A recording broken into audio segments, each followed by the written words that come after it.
आज ध्यान की बहुत ही सरल, शक्तिशाली और बिल्कुल ही नए तरीके की बात करेंगे, जिसे आज तक कभी किसी ने भी नहीं बताया।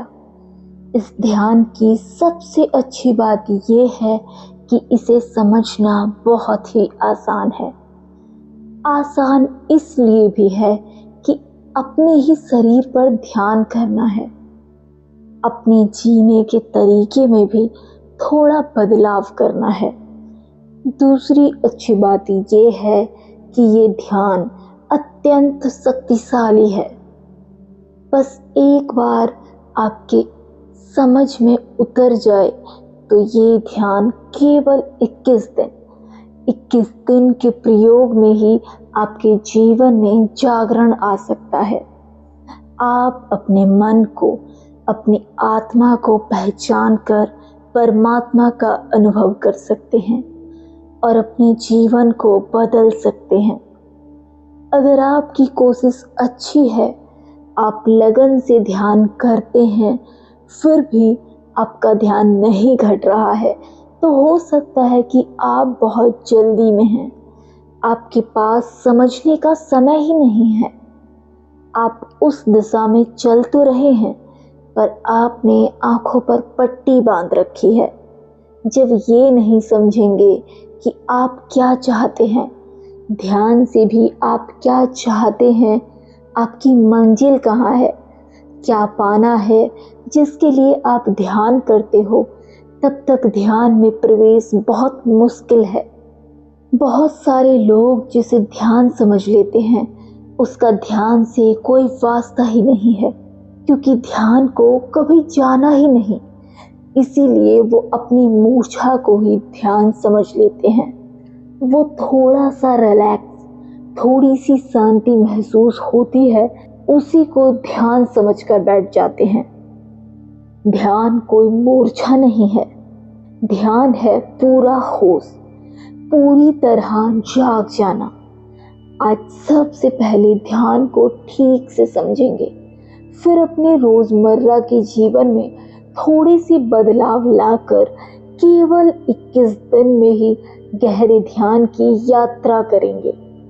अगर आप कभी ऐसी जगह पर गए हो जहां से उगते हुए सूर्य की सुंदरता दिखती हो, या फिर ऐसी जगह जहां डूबते हुए सूर्य का आकाश आपको मंत्रमुग्ध कर दे, प्रकृति का ऐसा कुछ भी जिसके साथ आप एक हो जाएं, कोई फासला ही न बचे, जहां आप निःशब्द खड़े हो जाएं, जहां सारे शब्द समाप्त हो जाएं।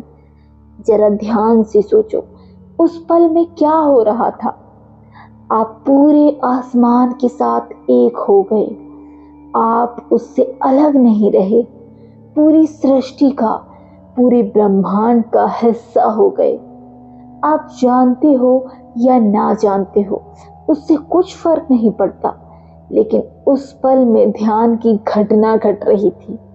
बाद में तो आप बस इतना ही कह पाएंगे कि बड़ा ही खूबसूरत था, लेकिन जिस पल में ये घट रहा था, उसमें तो आपको खूबसूरती का ख्याल भी नहीं आ सकता।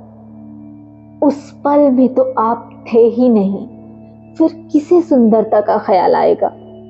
उस समय तो सारे विचार रुक गए, इसीलिए तो आप मंत्रमुग्ध हो गए।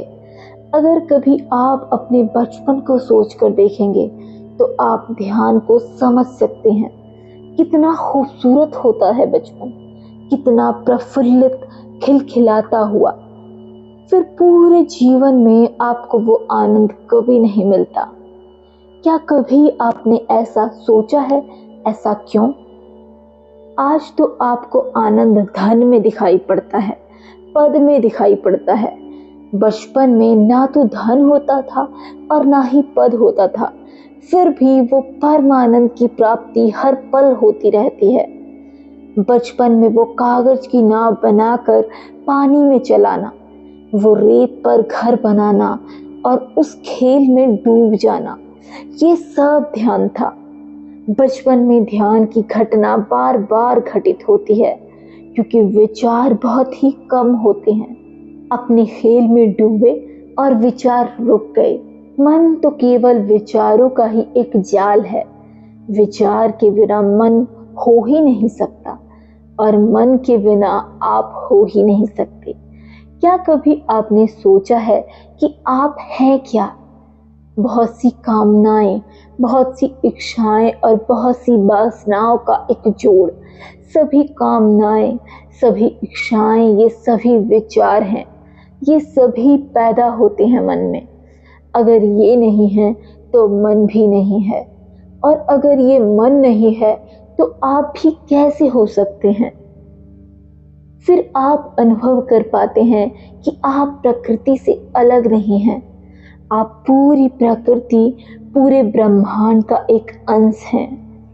इसी को जान लेना जाग जाना है। इसी को जान लेना होश है। धीरे धीरे इसी होश को जगाना है। ऐसा मत सोच लेना कि आपको प्रकृति का हिस्सा बनना है। वो तो आप हमेशा से ही हैं।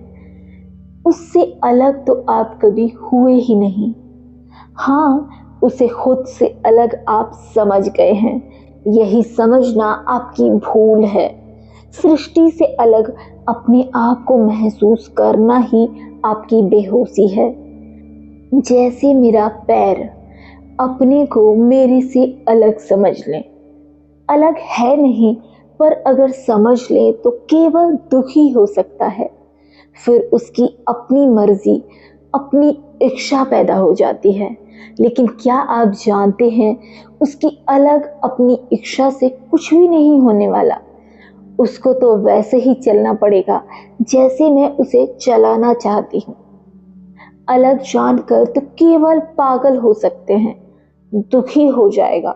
जब कभी आपको ये पता चल जाता है कि आप अलग नहीं हैं, तो कहाँ जाएंगी आपकी इच्छाएं, कहाँ जाएगी आपकी सभी वासनाएं? कैसे बचेगा आपके जीवन में दुख? जब आप प्रकृति के साथ एक हैं, जब आप परमात्मा के साथ एक हैं, तो परमानंद आप डिजर्व करते हैं। परमात्मा है परम आनंद।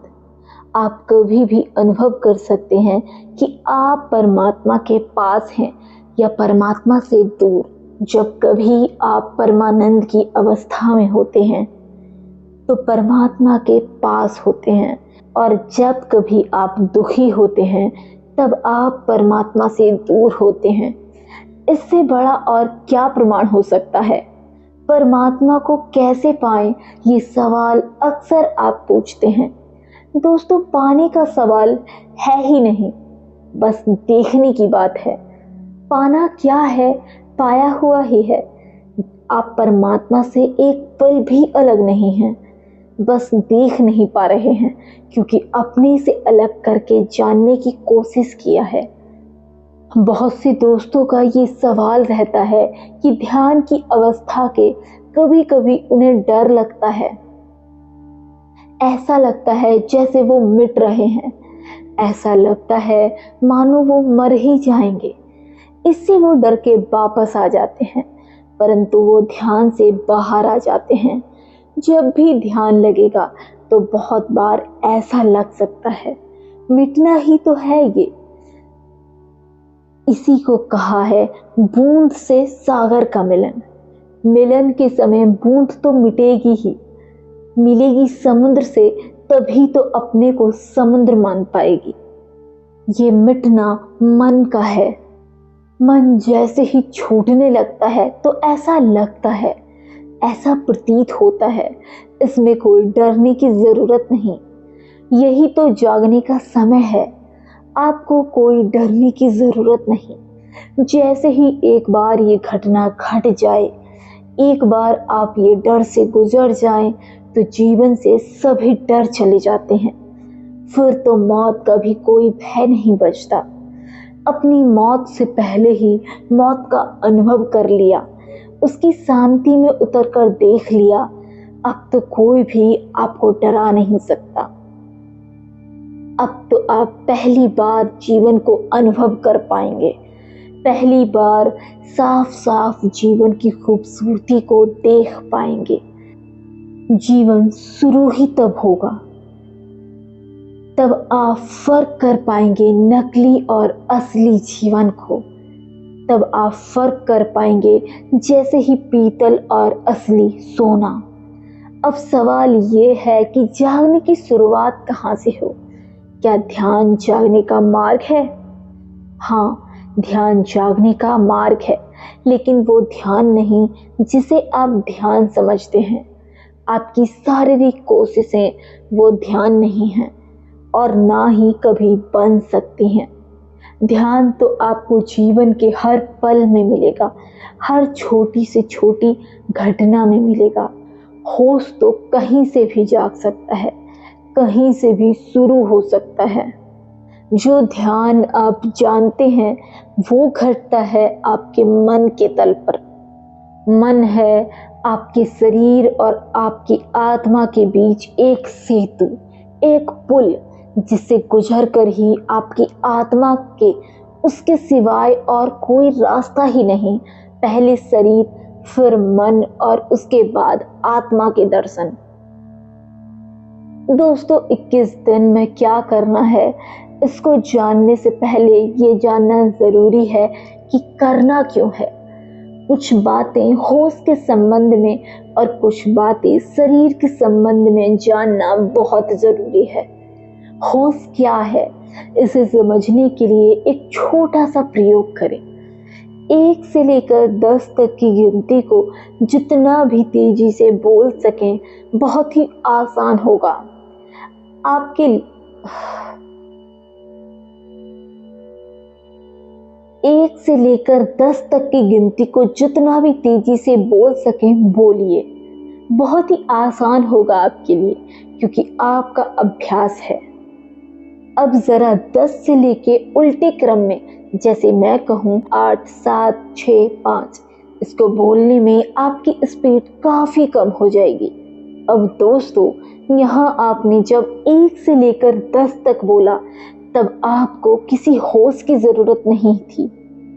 ये अपने आप पूरी बेहोशी में बोला, लेकिन उल्टे क्रम में बोलने के लिए आपको पूरे होश की जरूरत पड़ी। आपको पूरा ध्यान रखना पड़ा।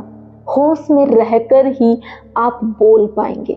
लेकिन फिर भी कभी आपको उल्टे क्रम का भी अभ्यास हो जाए, तो फिर आपको इसे बोलने के लिए होश की जरूरत नहीं पड़ेगी। फिर ये बोलना अपने आप होने लगेगा। फिर आप नहीं बोलेंगे, फिर तो आपकी आत्मा अपने आप बोलने लगेगी। बस सबसे पहले आपको इसी पर काम करना है। सबसे पहले इसी बेहोशी को तोड़ना है। ये सबसे आसान विधि है। आपको देखना आ जाए, आपको पता चलना शुरू हो जाए कि आपके शरीर की कितनी ज़रूरत है, कब ज़रूरत है। मैंने आपको ये विधि बताने से पहले खुद पर इसका बहुत अभ्यास किया, तब देखा कि इससे आसान विधि कोई नहीं हो सकती। दोस्तों, अगर किसी का मोटापा बढ़ रहा हो, तो सबसे पहले यही कहा जाता है कि खाने को थोड़ा कंट्रोल करना पड़ेगा। यही ख्याल आता है कि ज़्यादा खाने से ही मोटापा बढ़ रहा है। लोग अक्सर अपनी डाइट को कंट्रोल करने लगते हैं, फिर भी फैट का बढ़ना कम नहीं होता। आपने कभी ऐसे लोगों को भी देखा होगा जो कभी खाने पीने की फिक्र ही नहीं करते, कुछ भी खाते हैं, कितना भी खाते हैं, लेकिन उनका फैट कभी बढ़ता ही नहीं। कभी सोचा है ऐसा क्यों हो रहा है? फैट बढ़ने का कारण खान पान नहीं है, बात कहीं कुछ और ही है। जितना ज़्यादा इनसिक्योरिटी का भाव अंदर होगा, जितनी ज़्यादा कोई इंसान असुरक्षा का अनुभव करेगा, उतनी ही फैट बढ़ेगा। क्योंकि आपका सबकॉन्शियस माइंड भोजन को सबसे पहली सुरक्षा मानता है। कहीं आपको भोजन की कमी ना हो जाए, कभी आपको भोजन नहीं मिला, तो वो उसे पहले से ही इकट्ठा करके चलता है। जितनी ज़्यादा असुरक्षा का भाव मन में होगा, उतनी ही ज़्यादा फैट इकट्ठा होगा। जब कोई असुरक्षा नहीं हो, तो पहले से कुछ इकट्ठा करने की ज़रूरत ही नहीं। आपका ब्रेन, आपका दिमाग एक कंप्यूटर की तरह काम करता है। पूरे शरीर को देखना, आपके शरीर की ज़रूरत को समझना और उसकी ज़रूरत को पूरा करना, आपको खतरों से बचाए रखना, ये सब काम आपका दिमाग कर रहा है। आपका मन एक सॉफ्टवेयर की तरह है, एक प्रोग्राम जो आप ही अपने दिमाग में फीड करते हैं। ये है आपकी धारणाएं। कोई भी धारणा है सर्द गर्म की, तो समझो ये प्रोग्राम फीड हो गया। अगर किसी ऐसी धारणा वाला इंसान गर्मी से पसीने पसीने होकर ठंडा पानी पिएगा तो बीमार हो ही जाएगा, या फिर कभी तेज गर्मी से आकर एकदम ठंडे पानी में नहा लेगा तो सर्द गर्म हो जाएगा और बीमार पड़ जाएगा। दोस्तों, आप हैरान होंगे कि ये सब उसी धारणा के कारण हो रहा है, ये सब उसी सॉफ्टवेयर के कारण हो रहा है, क्योंकि उसने मन में बिठा लिया है कि ये सब उसी का अवचेतन मन कर रहा है। लेकिन जिसके मन में ऐसी कोई धारणा नहीं, ऐसे कोई विचार नहीं, उसे कुछ भी नहीं होगा। वो तो ऐसे करने से तरोताजा हो जाएगा। आप लोगों में से जिसने स्टीम बाथ लिया होगा वो इसको अच्छे से समझ सकते हैं। इसके आपको एक डिब्बा जैसी मशीन में बिठा दिया जाता है, जिसमें तेज भाप के कारण आपका शरीर पसीना पसीना हो जाता है, पूरा शरीर पसीने से नहा जाता है। इतना ज्यादा गर्मी का अनुभव होता है जो कि सहन करना मुश्किल होता है, जैसे पूरा शरीर जलने लगता है। फिर उसी गर्म शरीर पर एकदम ठंडा पानी डालना, आपका रोम रोम जैसे खिल उठता है, तरोताजा हो जाता है। इससे ज्यादा और क्या सर्द गर्म हो सकता है।